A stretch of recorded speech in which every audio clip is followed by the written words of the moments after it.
minutes. Thank you, Madam Chair.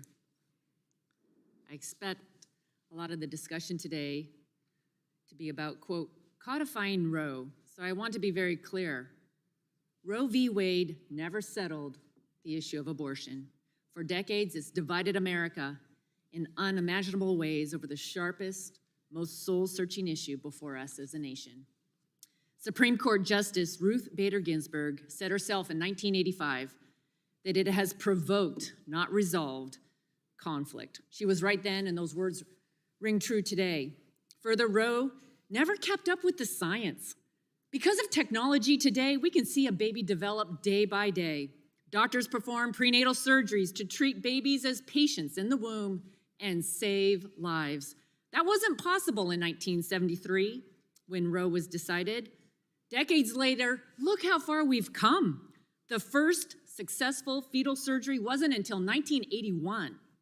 In 2002, 3 American hospitals led the way in the MOMS trial to see if babies diagnosed with spina bifida had a better quality of life after birth if they had surgery while in the womb. As Stat News reported, doctors stopped the trial early because the results were so conclusive. Fetal surgery was better for babies and their ability to walk later in life. As of 2011, fetal surgery for this diagnosis is the standard of care. In addition, the world's first successful fetal heart surgery was in 2016. Doctors removed a fast-growing heart tumor from a baby inside the womb at 6 months. Surely, these are medical achievements the American Medical Association celebrated to save lives. So I'm disappointed you're here today to advocate for an agenda for more abortion. I don't understand. Roe doesn't reflect the latest research or modern medicine. The science has evolved, and we should be learning from this and come to reject abortion because it's inhumane. Now, nearly 50 years after Roe, the Supreme Court has affirmed the American people's right to speak through their elected officials and enact laws to protect unborn children.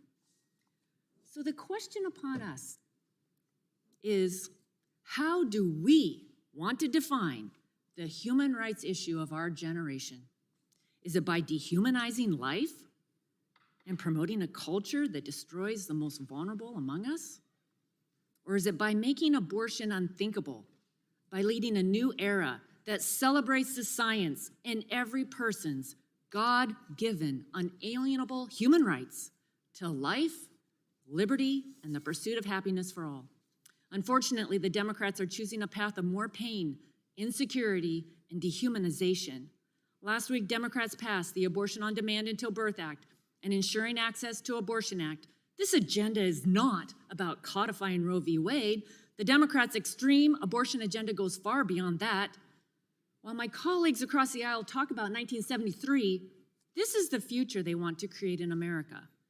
Abortions for all 9 months of pregnancy, unrestricted abortions for any reason, including based on race, sex, and disability, the elimination of people with Down syndrome, the destruction of pro-life pregnancy centers, providing health care and helping women and babies, the denial of science and amazing medical achievements, and doctors and healthcare providers forced to violate their sincerely held beliefs and perform abortions.